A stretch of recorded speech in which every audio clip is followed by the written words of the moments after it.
Welcome to Coach's Corner, everybody. Thanks for watching the show. I'm your host, Paul Tripoli. Coach Tripp, to my players. We had 15 great years coaching high school here. We have a special guest this Saturday, Coach Mike Woicik. Coach, thanks so much for being on the show. It's my pleasure, Paul. Gosh, folks, you have no idea who you're watching.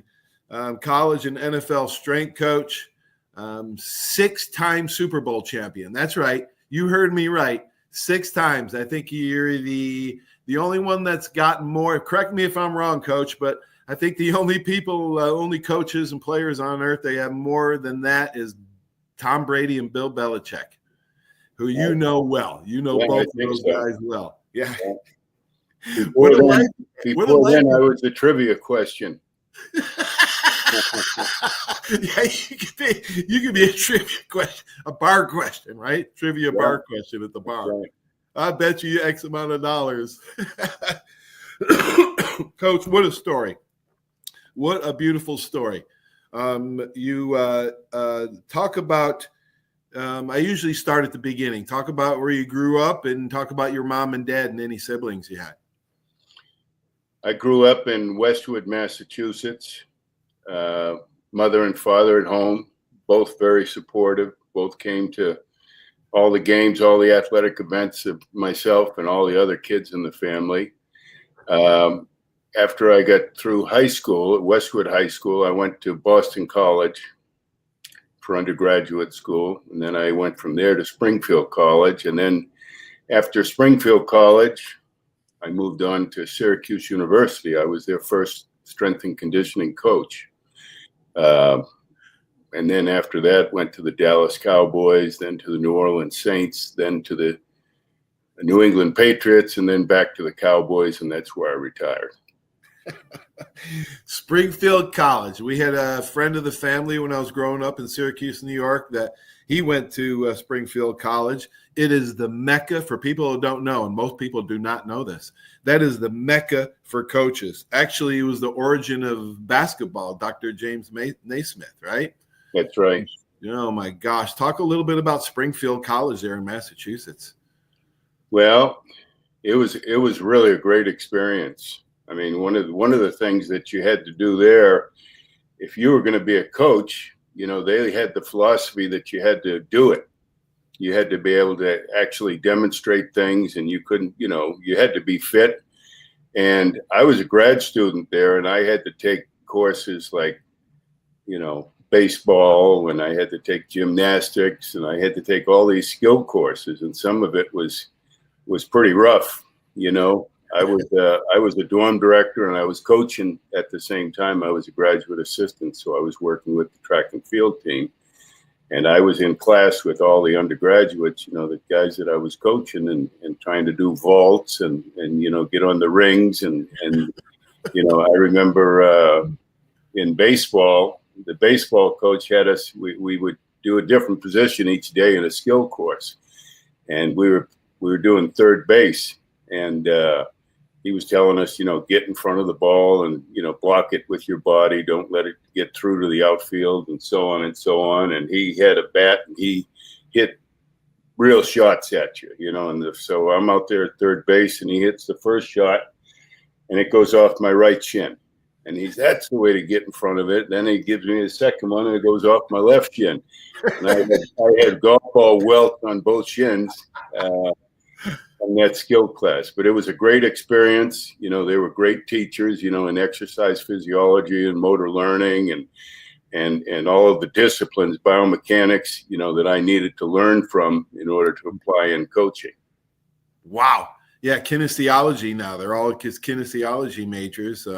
You were the first strength coach at Syracuse. How did you get into coaching? Because I think you wanted to be a high school coach. Is that right? Yeah. Originally, when I went to Springfield, I wanted to be a high school phys ed teacher and a football coach. And I had actually coached in football while I was still in college at my old high school. I was a JV coach one year and I was the freshman coach one year. So that was my goal. But then I got to Springfield and I did my student teaching. And in the student teaching, phys ed was really being de-emphasized. And you were getting graded on whether you wore a particular outfit to class. My first experience with as a rookie, student teacher, I walked into the room and the teacher said, "Here you go, you got them." There were 25 kids in the class. We were doing a class on bowling. There was one ball and one set of pins with 25 athletes. But anyway, I really realized then that it really might not be for me, going to, doing phys ed in high school. And at the same time, I was working with college athletes, in the weight room and track and field. And it was like, boy, I was enjoying that. So my direction kind of changed. There's Mongo. Hey, there's Mongo. What's up, Billy? Woicik. How you doing, Bill? Six-time Super Bowl champ, Billy. What's Jesus Christ? Mike, you were the man. Well, I was in the right place, Bill. Mike, let me ask you one thing off the air. Do you remember? We're on the air, Billy. Oh, you are? Yeah, Mike, remember this? I got some glare. Is that you as a shot putter? Yeah, you remember? You remember that? You remember what happened there? No. You don't remember? You were. I think you were doing the field events for the track team. Weren't you? Yeah, it was. Yeah. What was that? What was that? Were you coaching or were you doing the strength or what? No. I was when I came to Syracuse, I was the strength coach for all sports, and I was an assistant track coach, and I had all the field events in track and field at the same time. Wow. It was a 10-month appointment. I made $12,000 a year. Wow. So yeah, I coached track during my whole tenure at Syracuse, during my whole 10 years there. What? The whole 10 years you coached track? I did as well. Yeah. Now after a while, they took away some of the events and they got other coaches in there. But right to the end, I was still coaching, track. That's kind of how you became close to Mel Lee. Was Mel a runner? What was Mel? He was a triple jumper. A triple jumper. Yeah. Okay. And he went to a local community college, and he came to us, and he was a good triple jumper. Unfortunately, he blew his knee out and wasn't able to accomplish what he should. But as you know, Mel was, he's only about 5'6". I mean, yep. He was small, but he was a school record holder of the triple jump at one point before he got old. Who are y'all talking about? Mel Lee. He's a guy that Bill plays golf with, and a guy that I coached way back in the day, in the early '80s at Syracuse. Coach, is it true? Is it true?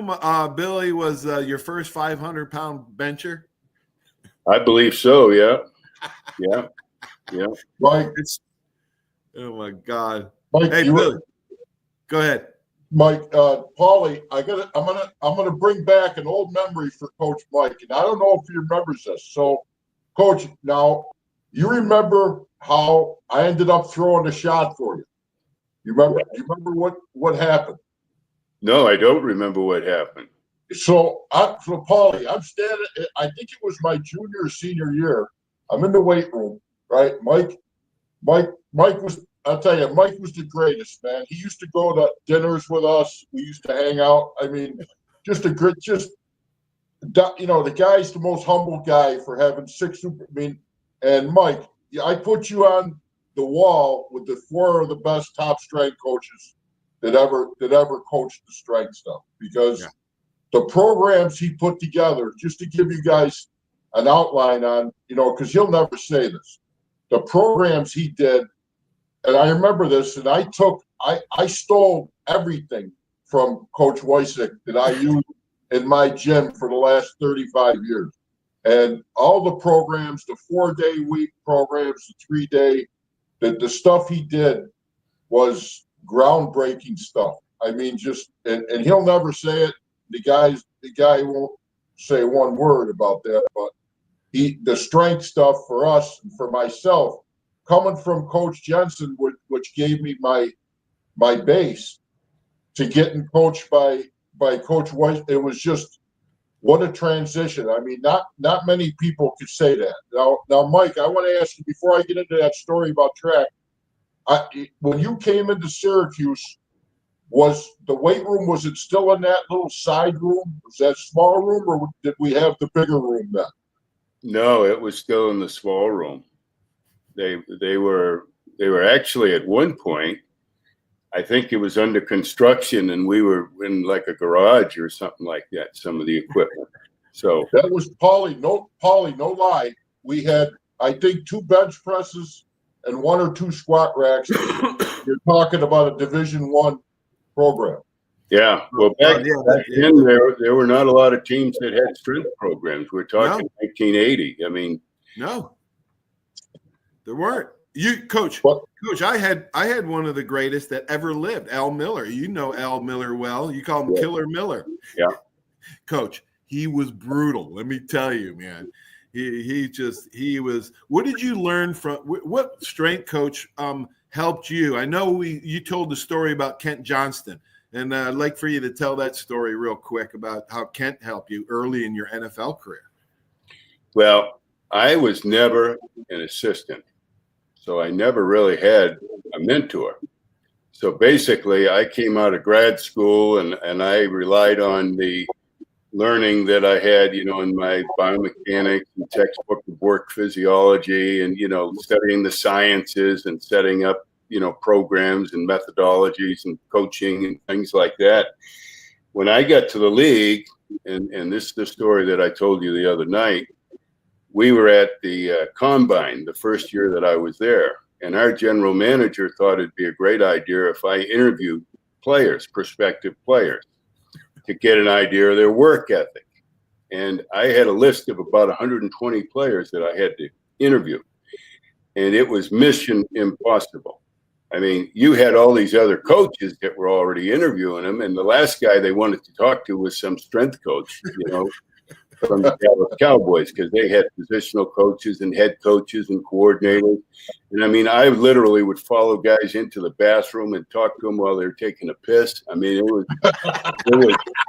really, really tough. And at the same time, there was a coach from the Tampa Bay Buccaneers, and that was Kent Johnson. And he was doing the same thing, and he saw my dilemma. Now, I was a rookie in the league. He had been in the league. He was in the league before I was. Right. And he came up to me and he said, Mike, what kind of questions are you asking him? And I said, well, just basic stuff about, did they lift weights? Did they have a program? What kind of program did they have? What were their best lifts? Just general information. He said, well, I'm doing the same thing. Why don't we split our list and then come back together and we can compile, them together. And we did that. So that was the first time I met Kent. And that was back in, it was 1981 or 1991, because I was in the NFL.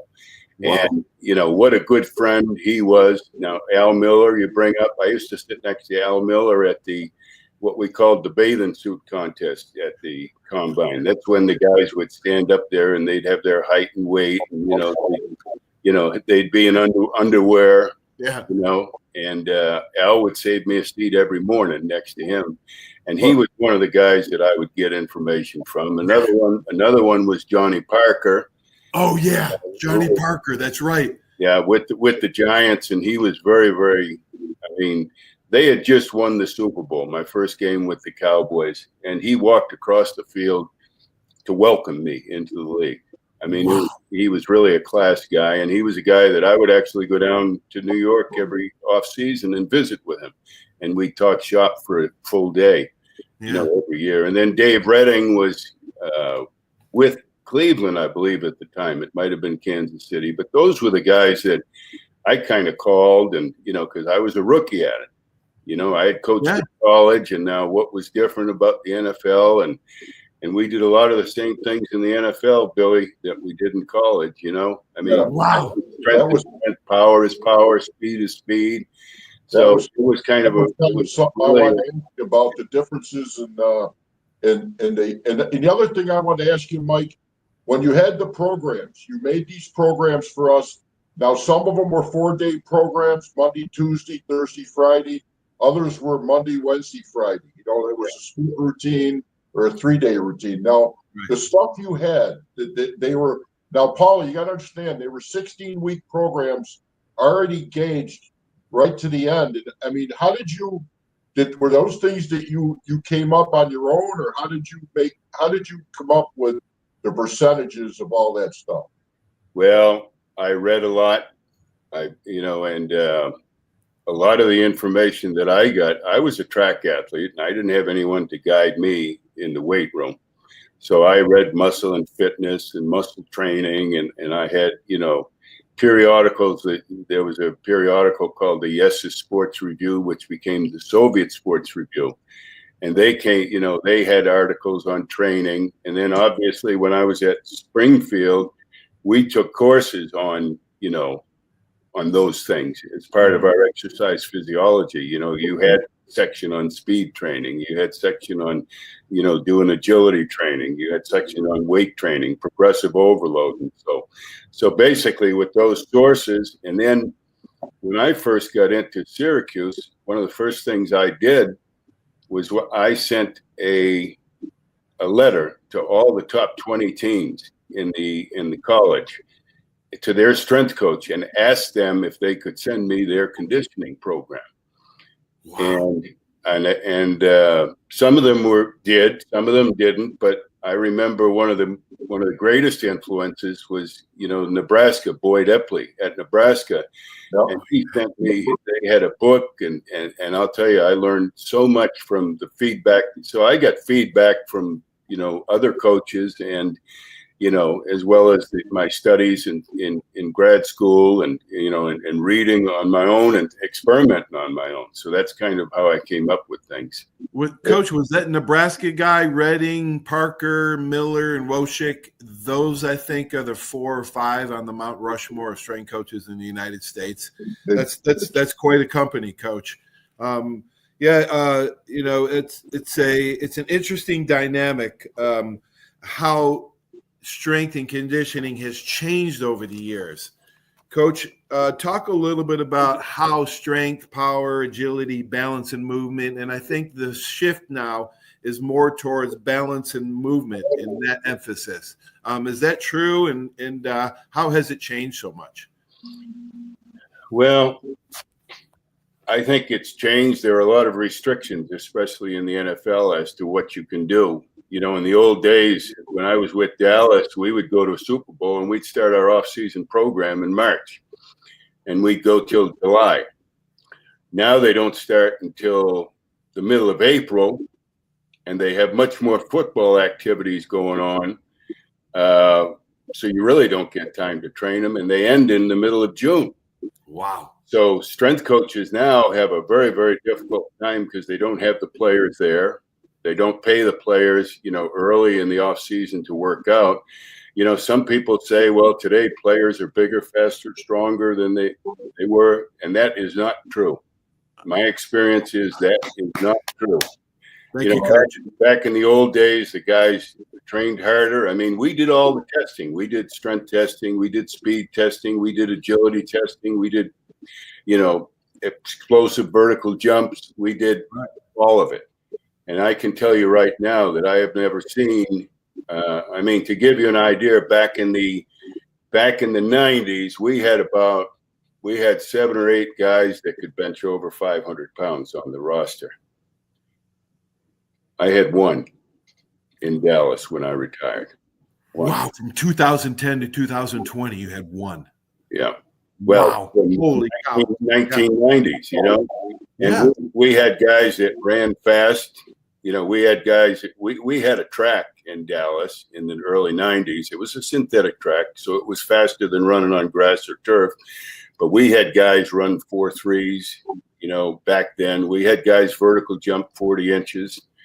So all of this talk about how, things have what has changed is people don't have time to train anymore.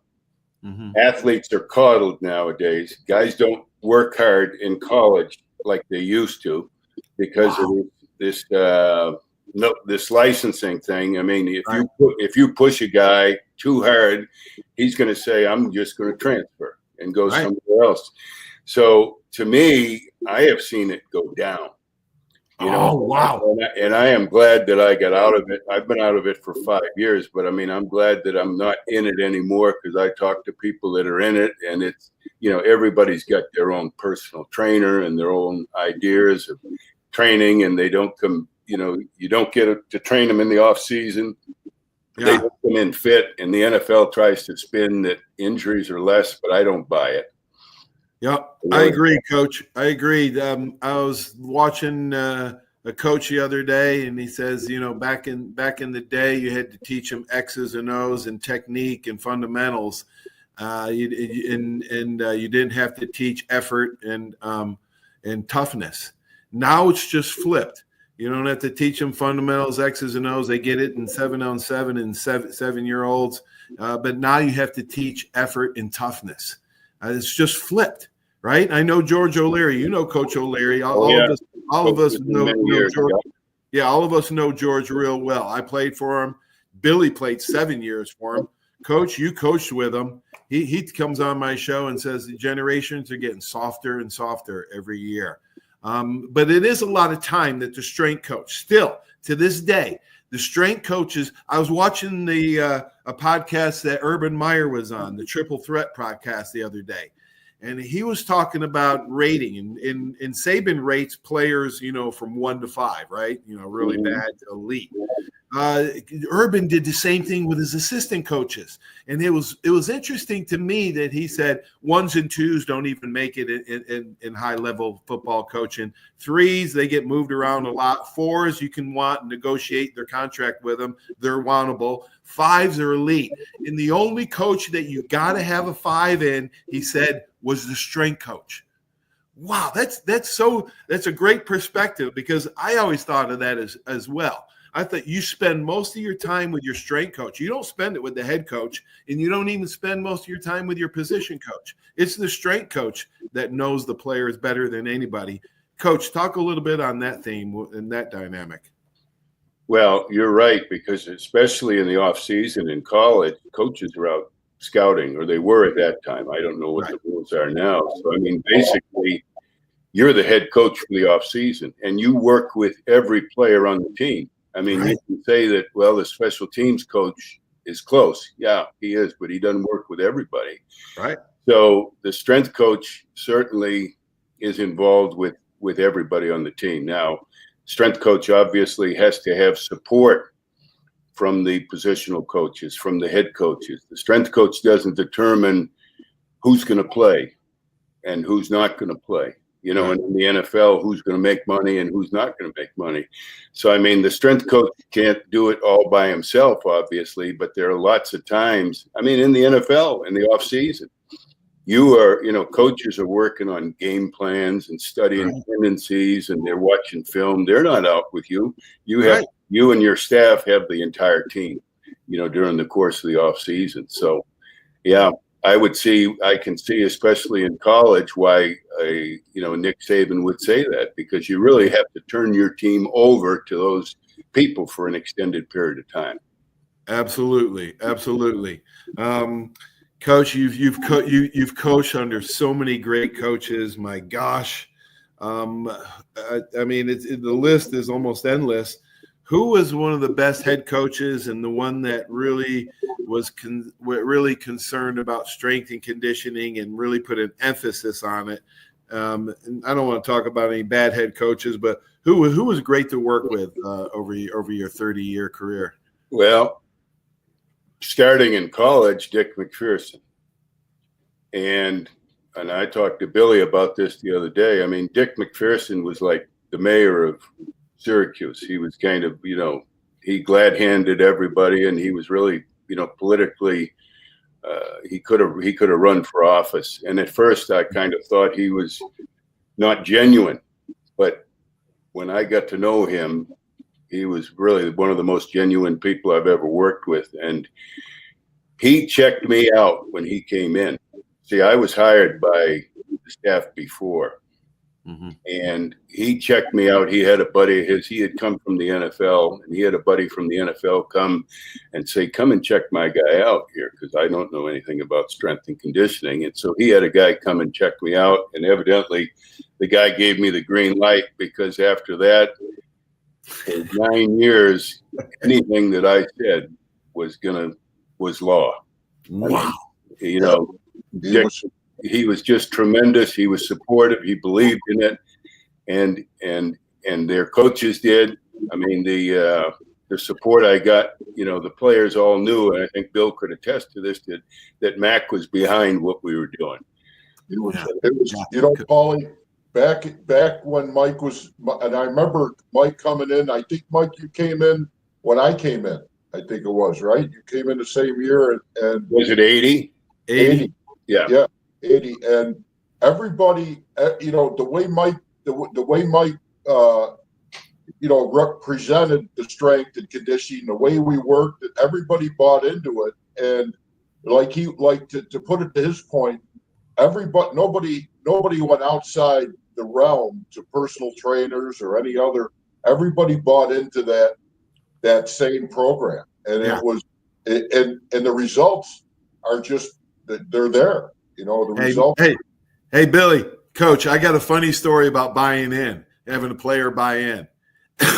Al Miller was a first-time NFL straight. Well, I think he went with Dan Reeves to Denver. And he was a rookie when John Elway got drafted. And John Elway, so the owner and the coaches, Dan Reeves, told Coach Miller, you know, you got to have a sit down with John Elway and have him buy into the strength and conditioning program, because he's really never lifted or anything. So Al Miller's thinking, all right, I better have this meeting go well, right? So he calls John Elway into his strength and conditioning office, and Al says, well, John, you know how he talked. Well, John, if you work out with our program, you're going to be able to get back in the drop a little quicker and be ready to throw the ball. And John says, well, they tell me I'm quick, and I'm too quick as it is. Well, John, if you work out with our program, I'll get you a lot stronger. Your arm will be stronger. You'll be able to fire those passes faster than you do. And again, John says, well, the receivers complain all the time that the balls are too hard as it is. So Coach Miller's like getting frustrated. And Coach Miller says, I got to get him to buy into our program. So he says, John, if you work out with me, he says, your career will last a lot longer. You prevent injuries, and you won't be injured as much. John Elway stands up, looks him in the eye, shakes his hand, said, Coach Miller, I've been waiting for somebody to tell me that. So it just took a while. You know, that's what the buy-in sometimes takes. But he said John Elway was a beast in the weight room all those years. Yeah. Well, Coach, who was a beast in your weight room? You had so many players, right? You coached Art Monk, right? You had Art Monk. No. You missed Monk? I missed Art Monk.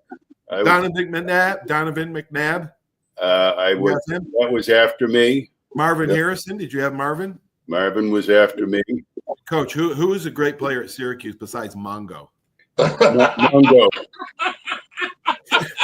Well, Mongo, Timmy Green. Tim Green played. Mike Charles played. Paul Fraze played. Donnie McPherson was there. Robert Drummond, Darrell Johnston, the Moose, you know, who I had with Dallas. Oh yeah. So there were some good players at Syracuse, and then obviously with the Cowboys in the '90s, I had all the famous guys, you know, Troy and Emmett and Michael and Jay Novacek, and that offensive line that was probably the best I've ever been around. You know? Oh gosh, Coach, talk a little bit about Irvin and Troy and Emmett, because Emmett's from here in Pensacola. So it was my rookie year when Emmett got drafted, and Emmett came in, and you talk, you know, about Al Miller. As a strength coach, you're trying to sell these guys on what you're doing. Yeah. Because if they believe in what they're doing, they're going to execute the program, and they're going to get more out of it. Right. And Emmett was. He came out of, you know, Pensacola. He was our first round draft choice, and he was very strong. He was a power lifter in high school, and he had done like a 500-pound competition squat. when he was in high school. This is a running back. Wow. So he came into the league and he didn't feel that some of the stuff we were doing was totally necessary, especially, during the season. And I had some conflict with him to get him to work. And then he had to, it was hard because he made Pro Bowl as a rookie. So what do you say to the guy? You're going to play more? No, that doesn't work. You're going to start? No, that doesn't work. You're going to be Pro Bowl? Nope. Yeah, I already am, coach. Like you talked about with Elway. Well, Emmett started to have some injury issues, and he started having some hamstring problems, and he didn't miss games, but he was missing practices, and that really turned the light bulb on. And then he was a great worker, after that. Wow. We talk about Michael Irvin. Michael Irvin had blown his knee out the year before I came, and before I came to Dallas, I was still in Syracuse finishing up the off-season program. Jimmy Johnson called me and said, "You got to connect with this guy, Michael Irvin," because he reacted very badly to his surgery. He was very depressed, and he didn't do the things that he needed to do early in the rehab. And as a result, his knee was locked up. He had to go in and surgically have some of the adhesions broken up in his knee because he didn't have flexibility. Wow. But anyway, I can remember, Jimmy saying, "You got to talk to this guy." And, Michael Irvin, him, he's flamboyant, he's loud, he's braggy, and everything that I'm not. And I was like, oh, crap, what am I gonna do with this guy? But it turned out that that's probably the best guy I ever worked with in my career. I mean, Wow. the hardest worker, Wow, what a story, Coach. Yeah, and he came back from that, the first year back from that injury. We were at training camp, and I was sitting with the coaches when they were making cuts. And there were coaches on that staff that wanted to cut Michael Irvin. And Jimmy Johnson came to me and he said, "Mike," he said, Jimmy had him in Miami, if you go back history. Yeah. And Jimmy said, "I can't cut him. Can he come back from this?" And I said, "Yes, he will. In time, he'll come back." He was just, the season came too early and he was still limping a little bit on that knee. And of course, he did come back, and the rest was a Hall of Fame career after that. Wow. Paul. Yeah, buddy. Yeah, Billy. I was gonna regress a little bit to back when Mike was talking about track. Mike, you said you were a track guy coming out of high school and college. What did you do in track when you were? Well, football was my number one sport, Bill, but I was better in track than I was in football. And I was actually ready to go to Tufts and play football. But my senior year, I did well in the discus throw. Okay. I got a scholarship from Boston College to be a discus thrower. So I threw the discus. That was my best event. I threw the hammer, I threw the shot, and that paid for my college education. Right. Okay. Wow. And So Boston College. I had to give up football, which was really hard. Oh, That wow. was my first love. I did track just to kind of stay in shape for football. Right. I was better at track than football. Now, Coach, while we're on the subject back at Syracuse, how'd you get along with who was the AD then? It was Jake Krauthamel. It was Krauthamel, yeah. How did you get along? Krauthamel was a very tough guy to get along with for a lot of people. He was tough. He was tough, but the one guy that could get Krauthamel to do anything was Mac. Right. So I would go to Jake and I'd say, "Listen, Jake, we need this and this and this for the weight room," and he would kind of dismiss me and say, "Oh, you want to just expand your kingdom? You don't need all that crap." And I'd go to Mac, and Mac would wear him out, and I would end up getting what I was asking for. Oh, great, man! Mac had interference blocked for you, man. Now, Paulie, getting back to the story I was going to tell. I don't know if Mike remembers this. So I was probably a junior or senior. I mean, I haven't picked up a shot in probably 3 or 4 years. So I remember Coach O'Leary telling me, "You're not at Syracuse to screw around with the shot and distance. That's over with." Now I was a state champ in both, and I went on to nationals and worlds. and threw the shot and disc, but it was hard for me to put that down, even though it wasn't my top sport. But I kind of grew to like it in high school because of Jensen and stuff like that. So I remember Coach O'Leary saying to me, if I catch you with a shot in your hand or screw it around there, we're going to have a problem. So I'm in the weight room one day. I know Mike don't remember this. Mike walks in with this jersey, the track uniform. Hands me a jersey. They had a meet going on at Manley Fieldhouse. I don't know if it was the indoor Big East. It was an indoor match, right? So I look at Mike, and I'm standing there, and I'm going, Mike, I can't, I'm thinking of Coach O'Leary, right? He's always in the back of my mind. I've been with him 7 years. Mike goes to me, he looks me in the eye, and he goes, Coach O'Leary's off on a recruiting trip. Here's me saying. That's how you can throw behind his back. Yeah, you can throw behind his back. I ended up throwing the shot in indoor. I think it was a dual. It was a triple meet, or I don't know what meet it was. Mike, do you remember that at all? No. It could have been a dual meet. It could have been the Big East, though, because we hosted the Big East over in I think it was the Big East, right? You had to be. I had no uniform, just a jersey, and I never picked up the shot, Paulie, since I was a senior in high school, and I ended up second or third in the shot. Yeah. Oh, I remember you played. Yeah, and I think it was the Big East, because I wouldn't have done that for a dual meet or a regular. The Big East was a big deal. Mike, just so you know, Coach O'Leary did find out about it, and I paid for it. Hey, Mike, we tell Coach O'Leary stories all the time on our Wednesday night show. But do you have a Coach O'Leary story that's a little bit out there, like he could be? I got one that I don't know if Mike remembers this. This is something that I haven't told, and I kind of don't say nothing about it much anymore, and I won't get into the particulars. But I remember when we used to go in the weight room. After we'd have the game on Saturday, then Sunday we would come in for film, weights, and running. And I remember after I think it was my senior year. Now the Pearl Washington was the same year as us. The Pearl was a basketball player. Everybody kind of knows who it was. And we're in the weight room, and I remember O'Leary used to come in the weight room and just hammer the four of us. It'd be sitting on the bench. It'd be me, Timmy, Jamie, and Blaze. And he'd, win or lose, no matter what happened, he'd bust our balls.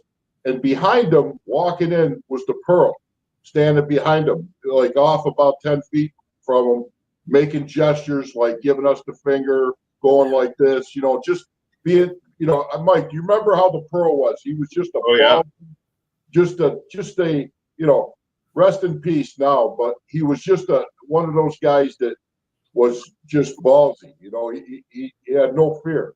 And I remember sitting on the bench, and O'Leary, the Pearl was safe because he was behind George. George didn't know he was there, So I remember Kimmel looking over at me and going, one of these days, I'm going to get that son of a bitch. And he goes, he's never going to do that again. And when George would turn to walk away, the Pearl would take off right through the field house, behind him. So we couldn't do nothing with it. I mean, I don't know if you remember the whole thing that went on, but one day we ended up, George went out the back door, and the Pearl thought he had a big enough lead on Kimmel, but Kimmel ran him down, because Kimmel ran like 4 or 540 and caught him in the middle of the field house. And the rest of it, I won't tell, because it was kind of, the Syracuse PD showed up. There was a whole deal with Coach Mack, Coach Boeheim, O'Leary. They had us in the offices. They separated us. Oh my gosh! But George, I remember George, looking at me and Jamie before we went in and say, whatever happens, just say you don't know. Well, I have an O'Leary. I mean, I have a lot of O'Leary stories. George was very, very supportive of what we did in the weight room. Oh yeah, season. And back in those days, if a guy would screw around during the week, I would tell I'd tell Coach Mack and their positional coach, and they would take care of the discipline. And I remember remember Robert Burnett. I think he was after you, but he was a defensive lineman, but he had done something that was wrong. And George had him. And what he did was he pulled out a boombox, and he put country music on. And he had Burnett we had the stairs out in Manley Fieldhouse. He had them do the stairs. Yeah. On all fours. To the boombox, up and down. And I mean, I was worried he was going to get hurt, because he was so exhausted. But he's going crawling on all fours, up and down, over and over and over and over and over again. And I'm going to tell you, I don't know. He had Billy. He had the D line. He watered at 30 degrees one time. He watered the field and made those guys with shorts and shirts go out and do bear crawls. I was just gonna. Mike. I don't know. Mike was probably home having a beer when this shit went on. But he would call that Sunday thing outside on the turf threshold day. How you deal with pain, your pain threshold. You get in your stance for 20 minutes. You're soaked. It's freezing. It's mental pain stuff. I mean, how much 7 years of that shit? How much can you endure? Coach, he had us up. Coach, I don't know if you knew this, but O'Leary was way ahead of his time when it come to the weight room in high school. We were up lifting weights in the morning before school. No other team in Syracuse was doing that, and that's I really believe because of the weight room. That's why we dominated teams in high school. Yeah, I'm sure it had something to do with it for sure. Yeah. Mike, when we were in high school, I mean, this is something O'Leary, Coach O'Leary didn't. He understood that weights were important for the game. He didn't understand the whole, the what to do or how to do them, but he knew that they were important for the strength part of the game. So at our field, he would bring bars out on the practice field, and we have three guys around the bar doing isometric, like negative stuff with the bars. We do bicep curl, we do presses, we do just negative isometric shit with the bar. He was famous for that circuit workout. Yeah. Like a 30-minute circuit, and you never get any rest. Yeah. He was definitely ahead of his time, that's for sure. He was brutal too, Coach. He was just, so he got me ready for Alabama. And when you better be ready for Coach Bryan and Al Miller, because both of them were as brutal as O'Leary. And we were going. I remember Al Miller. We were going into Coach Bryan's last game, 1982. We had all meet Christmas Day for Liberty Bowl in Memphis. And Coach Bryan knew that we'd be drinking and eating the last 4 days. So he said, Al, I want you to run them. So Al Miller run us so much that I think an offensive lineman pulled a hamstring. And the guys were puking right and left. I don't even know how I survived it because I only had 2 hours sleep after staying up all night drinking tequila with my brothers and my friend. So I flew to Memphis with a hangover, and then we go run.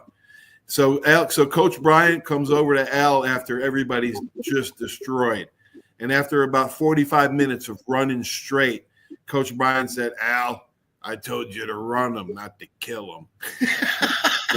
Now, that's a lot for Coach Bryan to actually say, talk some, because Coach Bryan would not – he had not much mercy on you, man. But for him to come over and tell Al Miller that's how bad Al was in his prime. Just brutal. Well, players nowadays would cringe at the thought of what went on back in the old days. I mean, I remember, our players complaining about training camp. When I was with Ditka in New Orleans, we had double sessions. We did that 13 days in a row. Double sessions, full pads. I mean, and our guys now, with the collective bargaining agreement, we could only practice once a day with pads. The other day had to be a walkthrough, and every 4 or 5 days you had to give them a day off, and these guys are complaining. Right. And you go back to, Bear Bryant, you go back to the old days and how much hitting and how much practice and hard work. I mean, guys do not have to go through that nowadays. Not even close. Yeah, Wow. Mike. Now, Paulie, back when I got memories back when Mike was more to us. There you always had your kind of group of 10, 15, 20 guys that really bought into the strength room. And I think Mike understood that out of the 110 on the team, you had that percent that bought in, that percent that just did it because they had to, and the other percent that didn't want nothing to do with it. Now, the thing I remember with Mike was not only of all the knowledge and all in the programs and just you could see where you were going with your workout. Like you look at that workout, your day one, and you look at day 16 weeks. You seen your bench was at 460 or 440. Your squat was 600 or whatever it was. But after it was over, I remember, I don't know if Mike remembers this, we'd all pile in the cars for, there'd be 8 or 10 of us. We go to Jack Appleseed's for all you could eat chicken. Mike, Yeah. Remember those trips to Jack Appleseed? Yeah. Eat them out of the restaurant, for crying out loud. Yeah, they would lose money on those trips. But you remember you had guys like Bernard King. You had guys like Jamie that were I mean these guys were just animals in the weight. I mean, and it showed on the field. But you had that group of guys that didn't want nothing to do with the weights. How did you handle those guys that didn't want anything to do with none of that stuff? Well, it was hard. Like you say, there were guys that believed in it, like yourself, mostly the bigger guys, the strength guys. The guys that you would have a harder time selling it to were the peripheral guys, the wide receivers, the cornerbacks, those guys. And really the only way that you kept them in check was through punishment, through discipline. Right. They would get into trouble if they didn't do it. Their positional coach, the head coach, that's what I talked about, the coaching staff. See, and when I got in the NFL, you could fine them. Right. The guys don't want you to get into their wallet. So, I mean, you could control it. They had bonuses tied into their off-season training program. Oh, yeah. You could avoid the bonuses. So you could get into their pockets in the NFL. In college, it was a matter of you had to try to sell them that, hey, this is going to help you. Your positional coach has to help. The head coach has to help. If guys don't show up for workouts, there have to be consequences. If guys screw around in workouts, there have to be consequences. And that's where your coaching staff has to be behind you in college, because as a strength coach, you don't have that ultimate authority to take a guy's playing time away. One guy I want to mention, I want Mike to talk about that I thought was one of the toughest guys I ever. He welcomed me to Division I college football, and I'll there's a lot of them, but one guy sticks out in my mind, and I know Mike had him in the weight room. I only had him for a year or two, but that was Joe Morris. Oh yeah, Joe was. I mean, for the strength, I could tell stories about trying to tackle that son of a bitch, and I mean the strength he had in his core and bench, everything. What was he like? I'm like, I don't remember Joe as much as in the weight room as probably you do. Oh, he was a good lifter. And he went on to the New York Giants and had a great career there, but he was a good, strong lifter, and he ran track for us as well. Right. He actually had the indoor 50 record for a long time. And when I first got there, I didn't know anybody, and Joe Morris would bring an apple every day he came in to me, because sometimes I wouldn't get out and get lunch or whatever. But Joe, of course, his brothers, Michael, Larry, came to Syracuse. They followed. Now Jamie went to Michigan, but I got to know him. Wow. But Joe was a great lifter. I mean, had strong legs, and one of the reasons that he was built like a block, if you remember. Yeah. He was like 5'7", 205 or something like that. You don't have to remind me, because I was on my back a couple times. I remember grabbing as he ran me over. Now, I come out of high school. I remember him as he ran me over. I had a hold of his hamstrings as he's running me over. And I never felt, and I tell this story to this day, Paul, I've tackled guys that were all, I grabbed onto his hamstrings, and it felt like I was holding on to just two 4x4s.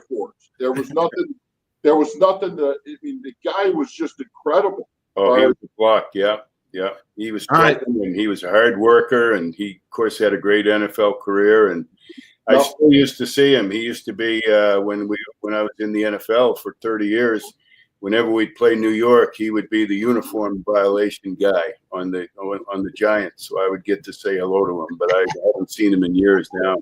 Paulie, what a family you got. And they're all great guys. And we had three of them at Syracuse. We had Michael, who was like, I mean, we didn't have a quarterback that could throw the ball to him, because the frickin' guy, what did he run, a 4.25, 4.3? He was a world-class sprinter. I mean, he was. You may remember when Ben Johnson set the world record, and Carl Lewis was in the meet, and it was in the Soviet Union. Michael Morris was in that race. Oh, yeah, I remember that. Michael was fourth in that race. Wow. So Coach, he was a world-class sprinter. And Coach, you won 6 Super Bowls. I got to ask you about them. What one's the most memorable, and what one was the most improbable? Just talk a little bit about your 6 Super Bowl wins, and where are your rings? Where are your Super Bowl rings? I have 1 ring here in Dallas, and I have 5 of them in a safety deposit box up in Massachusetts. Mike, I don't have any. Hey, most people don't have any. Most people don't, Bill. Yeah, most people don't. The one that I probably cherish the most is the first year. Yeah. Because that was the most exciting. The most improbable, I don't know. I mean, when I was with Dallas, we played Pittsburgh, and we really got outplayed. But they threw a couple interceptions, and we ended up winning the game. I remember the first year, probably the most improbable was when we played the greatest show on turf, when I was with the Patriots, and we played, the Rams. Right. And they were loaded, and they were favored by a lot. And I can remember sitting in the meeting. Now, I had been in Dallas, and we had won 3 Super Bowls, and we were pretty stacked with talent. And I can remember sitting in the meeting before that Super Bowl with the Rams and looking around the room and saying, "Are you kidding me? We're here with this group." Well, as far as the talent goes, now we had good players, don't get me wrong, but we didn't have anything like we had in Dallas. And then we went out and we upset the greatest show on turf. So that was probably the most improbable victory. So Tom Brady, tell me a Tom Brady story. There's some Bill Belichick, Adam Vinatieri. I mean, we could go on and on, but talk a little bit about your New England Super Bowls. Well, Tom Brady was not very physically gifted. I mean, you've seen the pictures of him in the combine and so on and so on. Tom became a zealous worker in the weight room. Now, late in his career, he kind of went away from the weights, as you know, if you listen to any of the dialogue. But I think Tom was in about his 8th year. He would, during the season, I would have those guys lift twice a week. He would lift 3 times a week, and I couldn't talk him out of it. Wow. I mean, he would lift 3 days a week during the season, and it wasn't until about his 7th or 8th year that I got him to back off a little bit and go down to 2 days a week. He was very physically weak when he came, and he worked very hard. I mean, he did all the lifts. He was as hard a worker as anybody. First guy in, last guy out. Wow. He was just tremendous, and right from his rookie year, I mean, he was a low draft pick. He was not expected to be much of anything, but he had persona. He had a presence about him even then. And obviously, Bledsoe got hurt and he got the opportunity to go out there and he never came off the field, but he was just a tremendous worker. Coach Belichick, Adam Vinatieri, Randy Moss. Did you have Randy Moss? I had Randy Moss, yeah. Curtis Martin, Teddy Bruschi, Rodney Harrison. Wow, Coach. So, where were some of those guys like in the weight room, and who was a beast? Well, we had a bunch of really good guys, and they were not only good in the weight room. The Bruskis and the Rodney Harrisons and the Willie McGinnises. Mm-hmm. They were leaders of men, and they, we're in an era right now where players do not want to be a player hater. So if I'm on your team, Bill, and you're not pulling your weight, I'm not going to go up and say anything to you because I don't want to be a player hater. Right. Back then, they didn't care. All they wanted to do was win. And if a guy was slacking in a workout, I tell the story when we were in Dallas, we would do what's called a metabolic workout, which was a running workout. You'd actually run a street and then you'd jog back. And I tell the story, Kenny Norton would be out there and he was a linebacker. And if those guys were lagging coming back, he was ready to fist fight them on the field. Wow. As a strength coach, that's the kind of leadership that you need in your locker room. Right. That's the kind of leadership that I don't think a lot of places have anymore. But we had it in Dallas in the 90s when we won 3 Super Bowls in 4 years. We had it with the Patriots. And those guys wouldn't take any crap. Right. From other players. And they weren't concerned about, you're being coach's boy, by ripping me. No, I'm being a teammate that wants to win. And so the Rodney Harrisons and the Teddy Bruskis and the Willie McGinnises, and Adam Vinatieri worked as hard as any non-kicker. Wow. Bill knows from being around it, kickers are kind of a different breed. Right. But, Vinatieri would be out there winning the sprints when we'd be in the off-season program. He'd be out there the top agility position. He'd lift the weights. Adam did everything, and he was a tremendous. I know you've probably seen that clip where he ran down Herschel Walker. It's a very famous clip. Right. Well, Adam Vinatieri was an athlete. He was not just a kicker. He was a great athlete. Wow. So was Lawrence Tynes, a kid from here in Pensacola. Lawrence Tynes was a great athlete. But, Coach, I like that. I'm so glad you mentioned that because the importance of the players policing the locker room instead of the coaches. There's a difference. And you just mentioned it. You mentioned 3 Super Bowls you won in Dallas where the players policed the other players. Yep. You mentioned New England where you won 3 Super Bowls and the players would not stand for a lack of effort because they wanted to hold everybody accountable. That is leaders, and that's what makes the team special. Billy, you got a comment?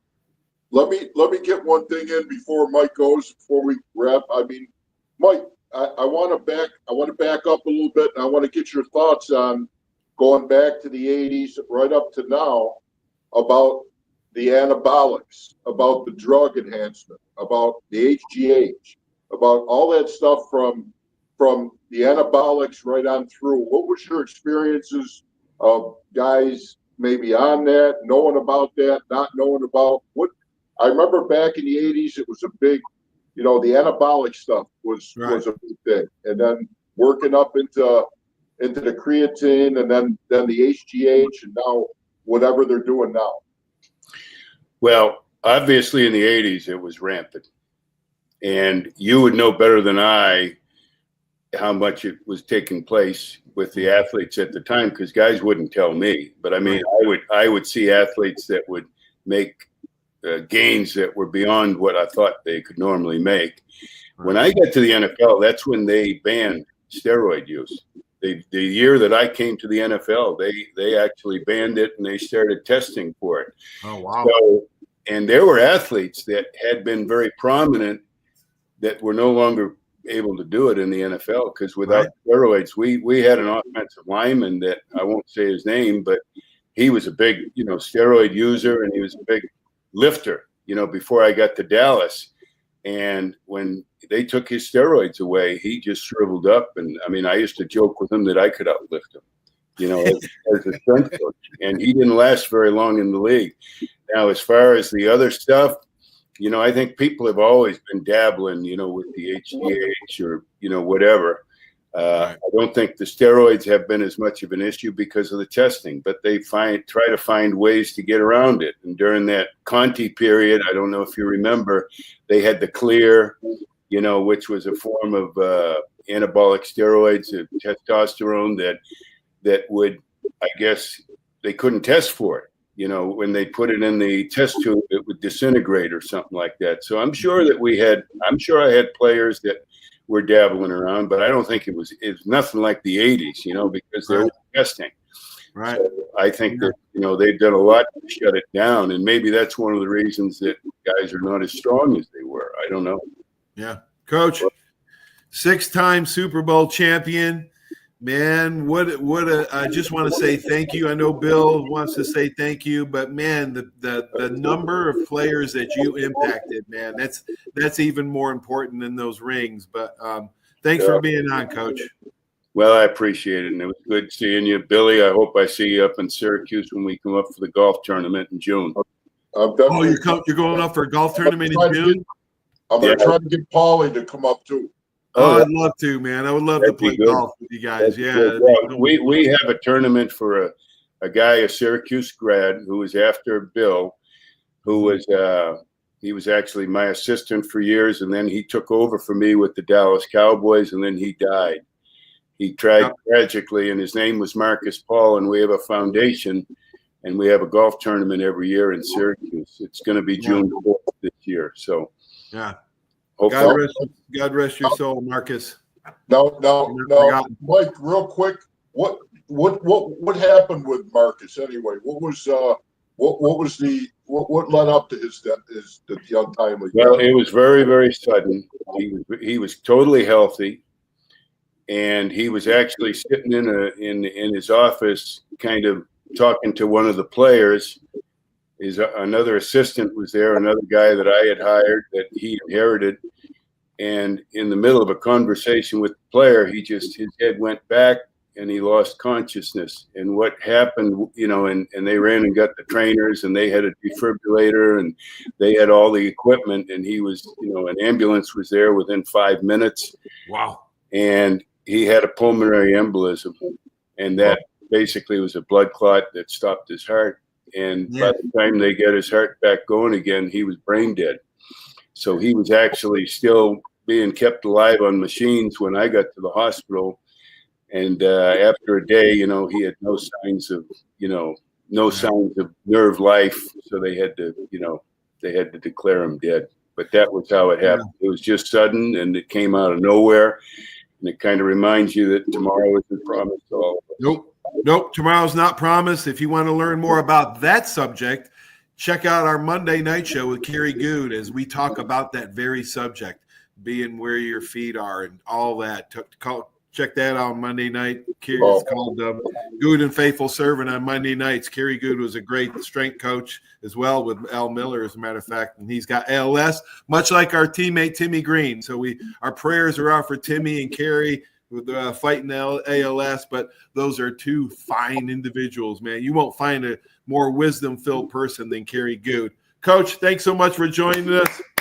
Coach Mike, thank you. Thanks, Coach Mike. Good seeing you guys. Yeah, it's been great. I hope to see you up in Syracuse for the golf tournament. Good. It'd be great to see you. Right. Okay, so long. guys. Thanks, Billy. Thanks, Bob. So long. Wow, that was great. Mike Woicik, 6-time Super Bowl winner. That's right, 3 with Cowboys, 3 with the Patriots. What a great interview. That was so much fun. Thanks for watching the show, everybody. Have a great sports weekend. Stay tuned for these important messages. Without these great sponsors, this just wouldn't be possible. If you like the show, share it. Okay, go on my YouTube, search Paul Tripoli Coach's Corner, and subscribe. But thanks for watching. So long, everybody.